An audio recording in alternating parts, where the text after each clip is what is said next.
هنعمل واحد من ألذ المشروبات الساقعة بطعم الشوكولاتة في أقل من دقيقتين، هيكون جاهز وانت قاعد في البيت.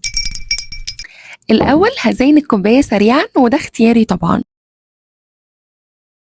في كوباية تانية هحضر باقي المكونات، هحط أوريو وافضل أكسر فيه كده شوية، وبعديها هحط عليه معلقة من باودر الآيس شوكليت بتاع موكاليشز، وده طبعا السر في الطعم. نص كوباية حليب ونفضل نقلب لحد ما يدوبوا، وبعديها بالبلندر هنعمل له ميكس تاني سريع علشان نتأكد ان كل المكونات دابوا وامتزجوا كويس جدا. كوبايتنا الأمورة بقى، ونحط التلج، وأهم حاجة يكون التلج فريش زي ما أنا عملت كده.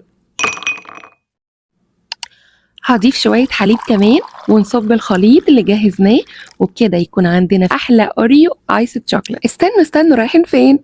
اللمسة اللي بتكمل المشروب بقى، ويب كريم على الوش ورشة من الجولد باودر أو الشوكليت باودر فوق الوش عشان ندلع نفسنا أكتر، وبس كده. ودي كانت واحدة من سلسلة مشروبات موكاليشس طعم الكافيه في بيتك، واشوفكم الوصفة الجاية.